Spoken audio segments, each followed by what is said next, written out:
시편 63편 1절로 11절까지 말씀, 페이지 846페이지 그리고 847페이지입니다.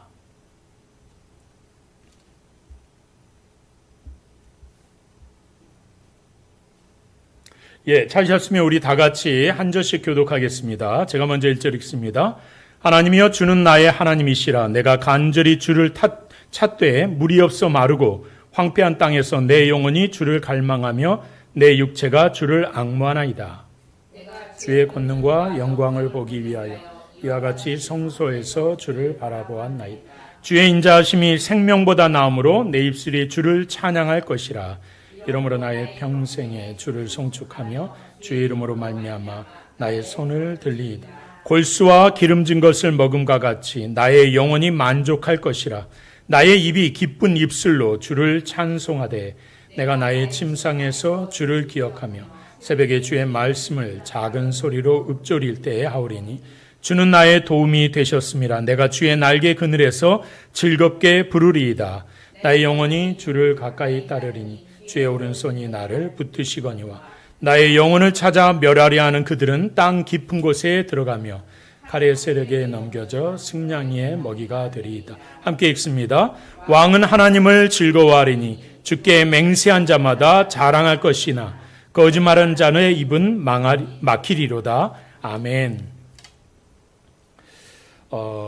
혹시 그 물놀이를 지금 이제 오늘도 제가 올라다가요 거의 1시 반, 2시 좀 못돼서 출발한 것 같은데 6시 20분에 도착했거든요.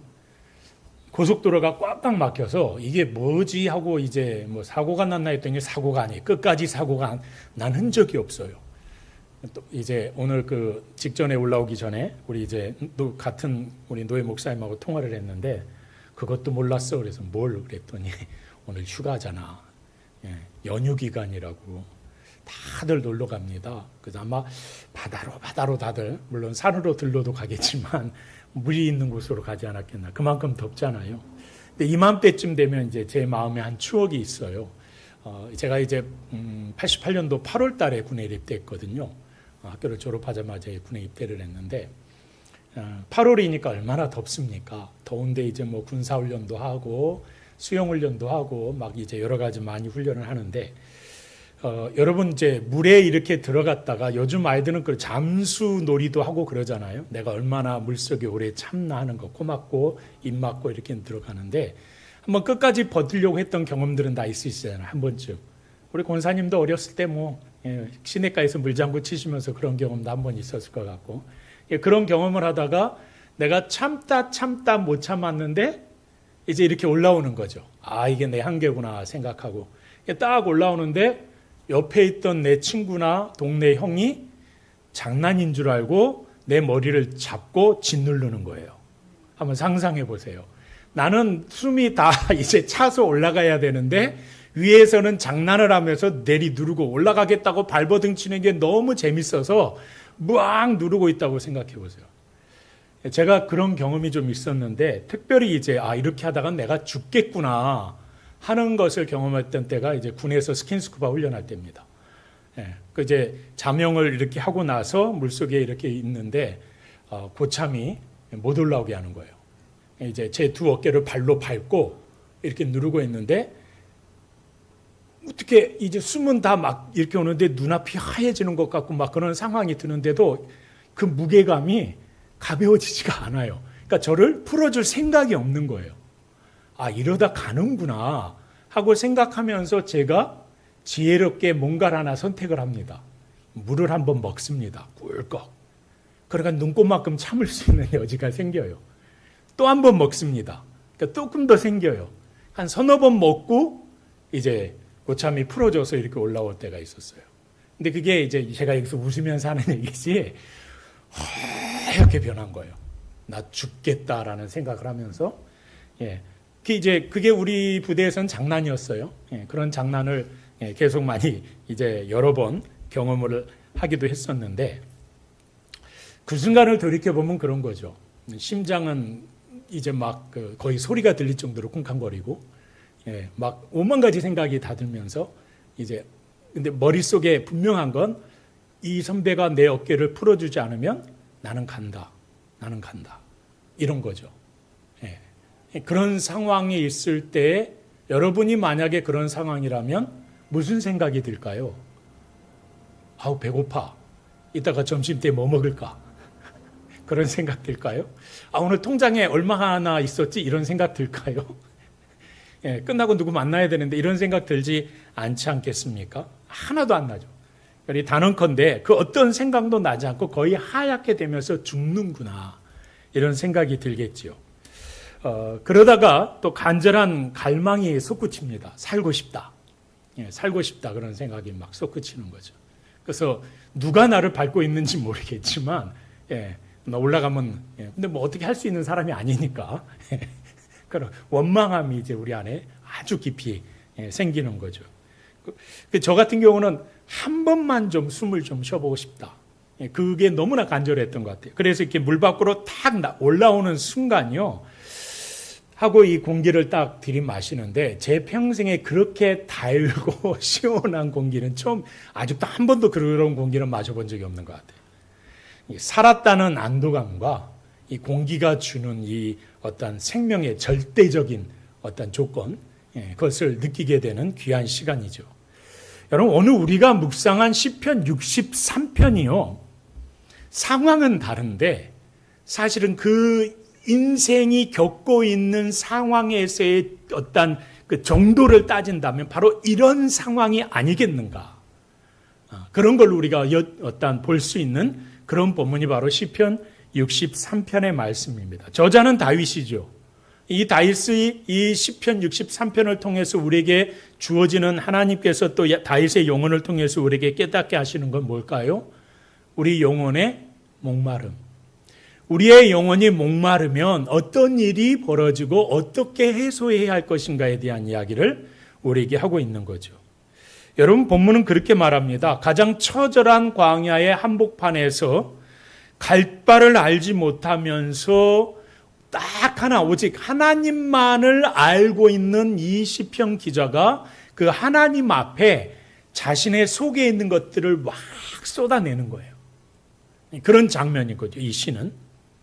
그래서 여러분, 오늘 이 저녁에 혹시 여러분의 영육간에 혹시 그런 영적인 갈급함, 목마름을 가지고 주님 앞에 나오셨다면 이 말씀을 깊이 묵상하시면서 또 여러분 안에서 그런 회복의 은혜가 임하기를 주의 이름으로 축원합니다.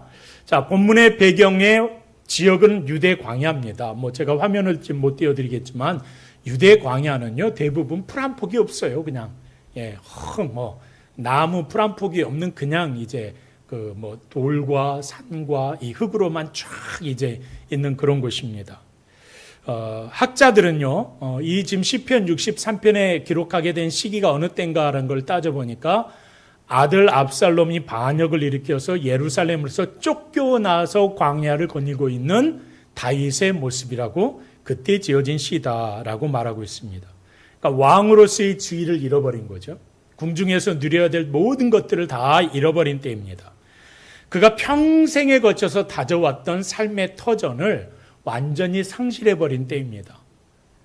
근데 원수가 이런 일을 했다면 내가 뭔가를 해보겠다고 생각이라 하고 뭔가를 꾸미겠는데 그 대상이 자기의 아들이에요. 누구한테 말도 못하죠. 원망함도 할 수 없습니다. 하나님 앞에만 고백하는 거예요. 하나님 앞에 어떻게 하면 좋겠습니까? 그러면서 아무것도 갖고 있지 못한 채 딱 한 가지 목숨만 유지한 채 이제부터 어떻게 살아야 돼요? 구걸하면서 살아야 돼요. 옮겨가는 성에서 누군가가 밥을 주지 않으면 굶어야 되는 거예요. 그곳에서 누군가 받아주지 않으면 길거리에서 노숙해야 되는 상황이에요. 혹여라도 그곳 누군가가 다윗 왕이 여기 있네 하고 신고를 하려 치면 금방 죽어가야 되는 그런 상황이. 그러니 바로 또 도망가야 되는 상황이. 그게 바로 여러분 다윗 왕의 상황이에요.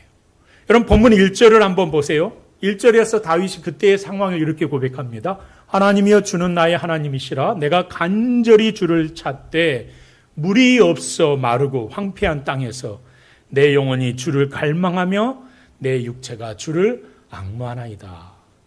이렇게 이 의미를 이제 우리가 좀 알겠죠. 어느 정도 지금 다윗이 급한 상황에 놓여 있어서 이 메시지를 기록했는지를. 여러분 상상해 보세요. 물이 없어서 쩍쩍 갈라진 광야의 마른 흙. 다윗은 자신의 육체와 영혼이 바로 이와 같이 타들어가고 있습니다라고 고백하고 있는 거예요. 근데 오늘 우리가 주목해야 할 것은요, 다윗이 이 극심한 결핍 속에서도 부르짖는 그 기도의 내용 가운데 하나예요. 자, 이런 거죠. 여러분 같으면 어떤 기도를 드리실래요? 지금 나 같으면 내 현재 내 성정이고 내 영육적인 간구라면 어떻습니까? 하나님 숨 좀 쉬게 해주세요. 물속에 빠져있는 저는 그러겠죠. 예, 여러분 목말라요. 물 좀 마시게 해주세요. 이게 우리의 기도예요. 오늘 우리 이제 이거를 탓하는 건 아니에요. 이게 우리의 현주소니까. 그런데 우리가 오늘 기도 카렌더 놓고 계속 기도하잖아요. 다 뭐예요? 물 좀 주세요. 공기 숨 좀 쉬게 해주세요. 이건 아닙니까? 이게 이제 그런 기도인 거죠. 우리의 기도는. 또 어떤 거예요? 나를 쫓아오는 저 대적들의 손에서 나를 보호해 주세요. 오히려 한 걸음 더 나가면 저들을 어떻게 좀 하나님 처리해 주시고 내가 다시 왕궁으로 돌아가면 안 될까요? 있던 곳으로 돌아가면 좋겠어요. 그런 고백 아니겠습니까?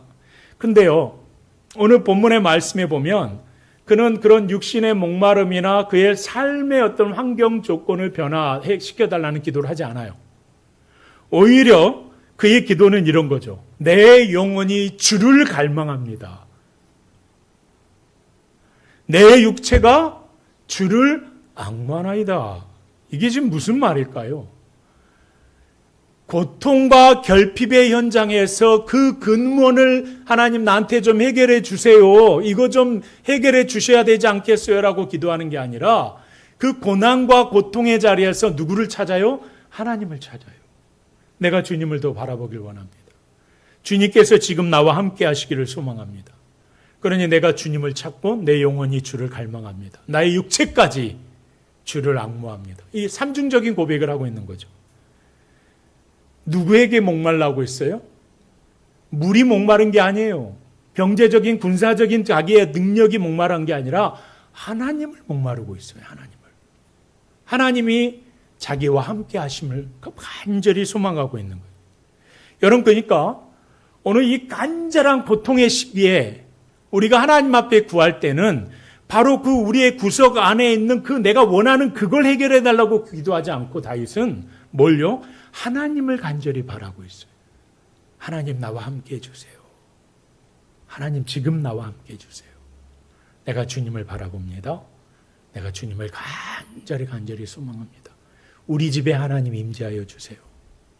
하나님 우리 사업장에 임재해 주세요. 아픈 영혼이 하나님 그 아픈 영혼이에 임하여 주세요. 고쳐달라고 하지 않아요. 임재해달라고. 그 영혼이 하나님을 갈망할 수 있게 해주세요. 이런 기도를 지금 하고 있다는 거예요. 사실 방금 전에는 말씀드렸지만 보통 삶의 결핍이 찾아오고 이렇게 어떤 황폐한 광야 같은 인생길에 우리가 살아가다 보면은 우리가 찾는 대안은요, 대부분 오아시스 아닙니까? 사막 한가운데 있는 물이 풍성한, 아니, 오아시스는 아닐지라도 그 정도는 바라지도 않아. 그냥 사막에 조그맣게 이제 있는 우물, 내 목 하나 축일 수 있는 그 우물을 간절히 바라는 게 우리네 보통 정서에 우리의 삶이에요. 물질의 결핍이 오면 돈을 구하죠. 내가 지금 여러분 너무 돈 때문에 힘든데 돈을 안 구하는 사람 있어요? 그거는 아니지. 목사도 돈을 구해요. 예전에 제가요, 말씀드렸잖아요. 이사를 하도 많이 해가지고 초본을 뗐더니 거의 7, 8장까지 되더라고. 근데 그 이사를 물론 이제 제가 자발적으로 이 집에서 그만 살아야 되겠네. 그러고 옮겨진 적도 있긴 하지만 있어요. 너무 그렇게 불쌍히 생각하지 그런 시기도 있지만 많은 경우는 집주인이 돈 올려달라는 거, 그리고 사역지가 옮겨질 때 그런 경우는 어쩔 수 없이 이사를 가야 되니까. 그러면 이사 갈 때 보통 이제 조금 더 지금 살던 것보다 보증금이 더 비싸거나 방은 마음에 드는데 돈이 없어. 그럼 어떡합니까? 금요철에 가서 기도했어요. 새벽 예배 가서 기도했어요. 뭐라고요? 하나님 나와 함께 해주시옵소서. 그렇게 기도 못해요. 안 했어요. 뭐라고 기도했을까요? 하나님 딱 500만 원이 필요합니다. 하나님 월세 올려달라는데 이 정도가 좀 필요합니다. 놀라운 건, 이렇게 설교해놓고 이런 말 하면 안 되는데, 하나님이 또 그걸 주셔요? 그런 때가 있었어요.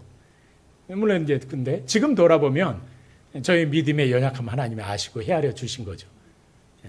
그러나 오늘 우리가 지금 우리의 자리의 믿음의 상황에만 우리가 급급하지 말자는 거예요.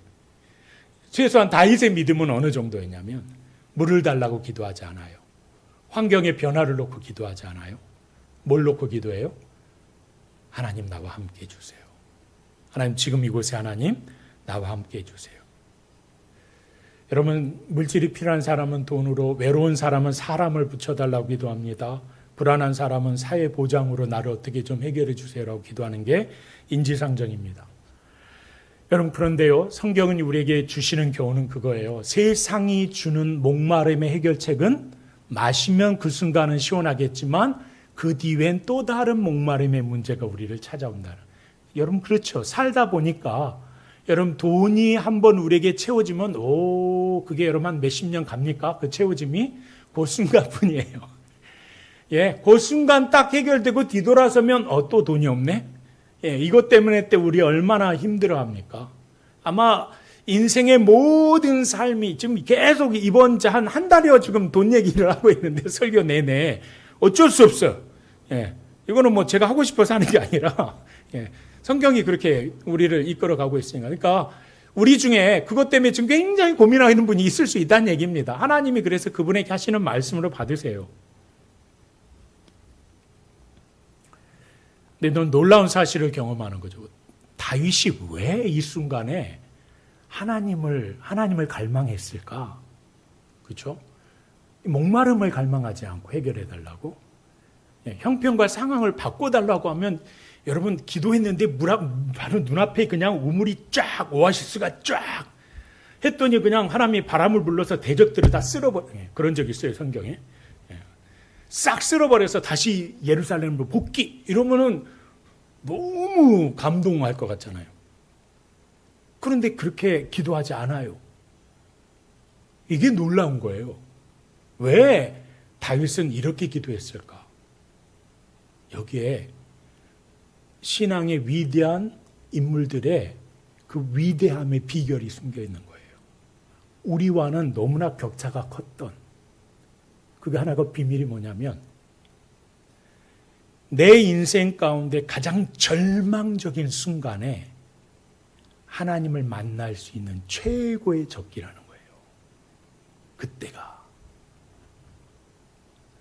이 놀라운 사실을 다윗이 오늘 본문을 통해서 우리에게 말하고 있는 거죠. 그러니 여러분, 내 인생에 돌이켜보시면 가장 절망적인 상황, 그때가 어느 때입니까? 바로 그때. 그때 우리가 드렸던 기도가 무엇이었을까요? 돌아보세요. 지금 혹시 여러 가지 상황 가운데 오늘 다윗이 겪었던 어떤 목마름의 문제, 어떤 물질의 문제, 사람과의 문제, 삶의 두려움의 문제가 나를 지금 짓누르고 있을 때 여러분 어떻게 해야 될까요? 낙심하지 마세요. 절망하지 마세요. 왜요? 바로 그 순간 그 자리가 하나님을 여러분이 만날 수 있는 최고의 순간이라는 거예요. 그러니 바로 누구를 찾아야 돼요? 하나님 나와 함께 해주세요. 내가 주를 간절히 바랍니다. 그 기도가 다윗만의 기도가 아니라 우리의 기도를, 골든타임이라는 거예요. 내가 그렇게 기도할 수 있는 최고의 순간이 바로 여기에 있다는 사실을 여러분이 기억할 수 있길 바랍니다. 자, 그러면 하나님을 숨막히도록 갈망하는 이 다윗에게 하나님께서 부어주시는 은혜는 뭘까? 그것은 세상이 줄 수 없는 만족감이겠죠. 하나님이 주시는 거니까. 보면 3절을 함께 볼까요? 여러분 63장 3절을 보시면 다윗은 이렇게 고백합니다. 함께 읽겠습니다. 시작. 주의 인자하심이 생명보다 나으므로 내 입술이 주를 찬양할 것이라. 아멘. 다윗은 고백합니다. 주의 인자하심이 생명보다 낫습니다. 여러분, 생명은요, 이 고대 시대에 인간이 가질 수 있는 절대적인 가치관 중에 하나예요. 무슨 말인가 하면 다윗은 지금 목숨의 위협을 받으면서 도망치고 있는 피난민의 상황입니다. 그런 그가 내 목숨을 부지하는 것보다 우선적으로 구하는 것이 있다는 거예요.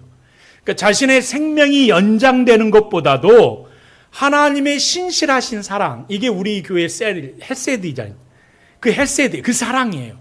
그 하나님의 사랑을 경험하는 것이 훨씬 더 중요한 것이다라고 고백하고 있는 거예요. 내 존재의 이유가 뭐냐? 내가 살아가는 삶의 이유가 뭐냐? 내가 오늘 숨 쉬고 있는 이유가 뭐예요? 하나님의 사랑이 내 삶 가운데, 하나님의 은혜가 내 삶 가운데 함께함을 경험하는 것이라. 여러분, 그러니까 어린아이부터 노년에 이르기까지요, 이 땅 가운데 이 헷세드의 은혜를 누릴 필요가 없는 자는 존재하지 않아요. 우리 노년에 계시는 권사님들도 마찬가지예요. 병상에 계시는 우리 집사님 권사님도 마찬가지죠. 그 누구라도 바로 그 자리에서 누구를 경험해요? 하나님의 사랑을 경험할 수 있는 거예요. 어떻게 하면? 갈망하면. 하나님, 지금 내가 누워있는 이 순간에, 나의 연약한 이 순간에 하나님의 사랑을 나는 갈망합니다. 하나님의 신실하신 사랑이 내 목숨보다 더 중요합니다. 라고 고백할 수 있다는 거예요. 여러분, 다윗이 이 사랑을 깨닫자 어떤 일이 벌어집니까? 광야의 거친 모래바람 속에서 지금 다윗은 도망자 신세거든요. 이 도망자 신세로 여러분, 음식은 제대로 되겠어요? 씻기라도 하겠어요? 입기라도 제대로 할 수 있겠습니까? 그런 가장 절망적인 상황 가운데 놓여있는 그의 삶에 영적인 너무나 놀라운 기적이 일어나죠. 그게 여러분 5절이에요. 5절에 다윗이 뭐라고 고백하고 있습니까? 골수와 기름진 것을 먹은 것 같이 나의 영혼이 만족할 것이라. 나의 입이 기쁜 입술로 주를 찬송합니다. 라고 고백합니다. 여러분, 다윗은 그의 영혼이 마치 이전에 왕궁의 잔치상에서 먹었던 골수와 기름진 것, 최고급 요리라는 말이에요. 이 말은 그것을 먹은 것처럼 나는 지금 만족합니다 라는 고백을 하고 있는 거예요.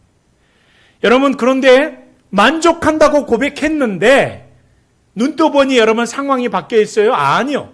그러니까 그가 지금 고백하는 이 고백이 그의 환경이 바뀌어서가 아니라는 거예요. 여전히 광야합니다. 여전히 목마릅니다. 여전히 고통 가운데 살아갑니다. 그런데 하나님을 갈망하고 하나님의 사랑을 확인하는 것이 내 인생에 내 생명보다 더 소중한 겁니다 라는 사실을 깨달은 자는, 하나님을 경험하는 사람은 그 환경을 뛰어넘는다는 거예요. 뛰어넘어서 하나님이 주시는 완전한 평안함의 은혜 가운데 거하게 된다는 거예요. 그리고 그 입술로 하나님, 너무나 나는 만족스러워요. 하나님, 너는 너무나 감격스러워요. 하나님, 나는 너무나 기뻐요. 라고 고백할 수 있다는 거죠. 그러니까 여러분, 이 만족하다라는 말은 해결되어서 된 게 아니었다는 거죠. 우리는 착각하고 있어요. 내 문제가 해결돼야 만족한다고. 그래서 성도들이요, 죄송한데 한번 좀 쳐다보세요. 쳐다보세요. 서로들. 행복한 얼굴입니까? 온갖 불행이 그냥 절망과 좌절에 아주 그냥 찌들어서, 아이고 저 집사님, 저 권사님 얼굴이 왜 저럴까? 지금 여러분 서로 봤던 그 얼굴 있잖아요. 그게 절망의 순간에 보여지는 얼굴이 돼야 한다는 거예요. 기가 막히죠. 지금 저에게 보여주신 권사님의 그 환한 미소가 권사님 가장 고통스러운데, 가장 절망적인 그 순간에 누구 때문에? 하나님을 경험하고 하나님을 만나는 은혜로 말미암아. 근데 내 환경은 안 바뀌었어. 중요한 거. 환경은 안 바뀌었어. 안 바뀌었음에도 불구하고 여전히 다윗은 광야에 있고요. 여전히 뒤에서는 아들 압살롬의 군대가 아버지 다윗을 죽이겠다고 맹렬히 쫓아오고 있는 상황. 현실은 아무것도 바뀌지 않았어요. 다윗은 밤중에 침상에 누워서 주님을 갈망하면서 만족함을 누리고 있는 거예요. 그 광야 한복판에서. 깜깜한 밤이에요. 내일을 기약할 수 없어요. 오늘 밤에 죽을 수도 있는 상황입니다. 어떻게 될지 아무것도 알 수 없는 그런 상황입니다. 그런데 7절을 보세요. 그는 구원의 아침을 기대하고 주님을 붙잡을 때 그의 영혼은 이미 하나님의 안전한 날개 아래 거하고 있습니다라고 고백을 하고 있는, 주의 날개 아래. 8절을 계속해서 보실까요? 나의 영혼이 주를 가까이 따릅니다. 주의 오른손이 나를 붙드십니다. 성경에서 오른손은요, 그분의 강력한 힘이에요. 그러니까 하나님의 강력한 힘으로 그를 보호하신다는 신앙의 고백인 거죠. 사랑하는 우리 시향가족 여러분, 오늘 우리를 진정으로 만족하게 하는 것은요, 그러니 다윗 왕의 고백을 통해서 우리 자신을 진단해 볼 때 세상으로 보았을 때 풍요로운 것들, 세상으로 봤을 때 내 환경이 변해져서 나를 그곳에 있게 하는 거. 우리가 조금 전까지 생각했던 이 문제만 해결되면 내가 좀 편할 것 같아. 이것만 좀 내게 채워진다면 나는 이 세상에 그냥 이재용이도 삼성전자 이재용 회장도 난 안 부러워. 그럴 것 같은 그 문제의 해결 때문에 만족한 게 아니라는 거예요. 문제 한가운데서 나를 붙들고 계시는, 또 그 문제를 붙들고 계시는 하나님의 오른손을 신뢰해야 된다. 하나님의 오른손을 경험해야 한다는 거예요. 경험하는 사람에게는요, 당해낼 수가 없어요. 그 어떠한 모진 풍파가 다가와도요, 하나님의 그 의로운 오른손의 능력과 권세를 체험하게 되면 흔들릴 수가 없어요. 바뀔 수가 없어요. 변하지 못해요. 타협할 수가 없어요. 타협할 수가. 이게 이제 유튜브가 공개적으로 돼버리니까 내가 내 자신의 어떤 상황을 말하기가 굉장히 곤란한데, 아주 오래전에 제가 겪었던 굉장히 힘들었던 상황들, 우리 성도님들은 아시겠지만 13년 6개월 정도 되는 그 어려운 시기를 어떻게 극복해냈을까. 근데 저는 그 시간 동안 사역을 단 한 번도 쉰 적이 없거든요. 아내가 굉장히 힘들었어요. 그럼에도 불구하고 믿음으로 함께 손을 붙잡고 나아갔죠. 하나님의 임재하심의 경험이 없었다면 내려날 수밖에 없고 포기할 수밖에 없고 다른 길로 가는 거예요. 제 동기 중에 그런 친구 있어요. 교회 사역을 좀 하다가 어려워지니까 교회 문 닫고 세상에 그냥 일반 직장으로, 사업장으로, 그런 목사들 많아요. 30대 초반, 중후, 40대 때 많이 목사직을 내려놓습니다. 그리고 떠나요. 사는 게 문제니까, 살아야 되니까. 그게 현실적인 이야기니까. 중요한 건 우리의 삶에 뭐를 경험해야 된다? 하나님의 오른손, 그 의로우신 손이 나를 붙들고 계심을 경험할 수 있어야 된다. 그 오른손이 나를 붙들고 계심을 신뢰하게 되면 우리는 광야 한복판에서도 기쁜 입술로 찬송을, 즐거움을 온전히 누리며 하나님을 찬양할 수 있게 되는 줄로 믿습니다. 오늘 본문 마지막 말씀 가운데 우리가 한 걸음 더 들어가게 되면요, 이 깊은 만족과 평안을 얻은 다윗이 그의 삶에서 하나님 앞에 한 걸음 더 들어가는 고백을 합니다. 영적인 눈을 들어서 자신을 괴롭히던 대적들의 종말과 하나님의 공의로우심을 선포하는데요. 여러분, 다윗을 쫓는 대적들은 자신들이 승리자이기 때문에 어떤 마음으로 나올까요? 다윗왕, 옛날에 다윗왕이지, 이제 할아버지 돼갖고 구부라져가지고 칼이라도 들겠어. 이제 가서 그냥 붙잡고 공만 세우면 되는 게 우리가. 그러면서 쫓아가가지고 사투리 하지 말라고. 충청도에 사니까 어쩔 수 없어요. 가서 붙잡는 거예요. 그 얼마나 의기양양하겠어요. 만나면 왕이시여, 참 죄송합니다. 근데 나도 살라니까 어쩔 수 없네요. 이러겠습니까? 가서 죽이라고 그랬는데 지금 쫓아가서 단칼에 죽이지 않으면 그것도 감사할 일이죠. 얼마나 의기양양하게 기세가 등등하게 쫓아오고 있겠어요. 여호와를 신뢰하는 다윗은 그런 상황에서 이런 고백을 드리는 거예요. 여러분 9절과 10절을 한번 볼까요?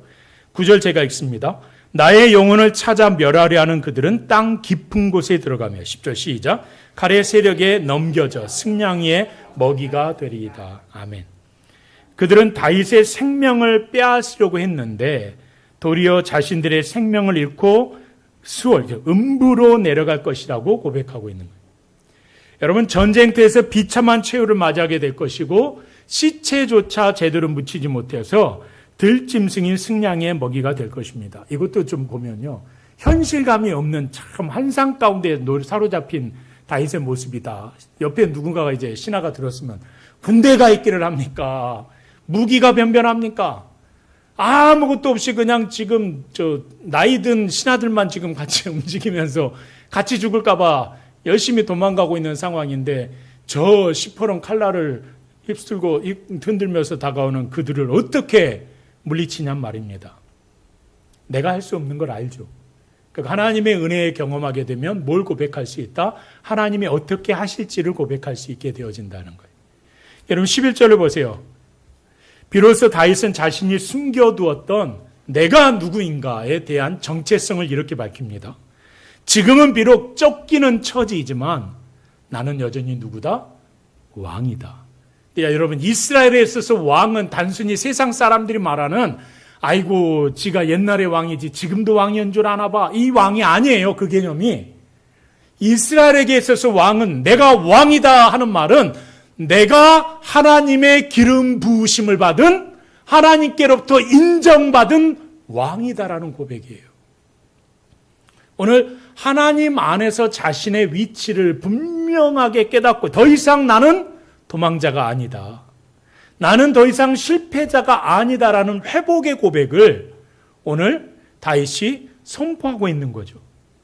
여러분 그러니까 우리가 하나님을 경험하게 되면 하나님을 경외하게 되면 하나님을 신뢰하는 사람들은 그 고백 가운데 뭐가 나와요? 절망과 좌절과 실패와 고통과 어둠을 짓누르는 그것 때문에 실패자의 고백을 하는 게 아니라 승리자의 고백을 한다는 거예요.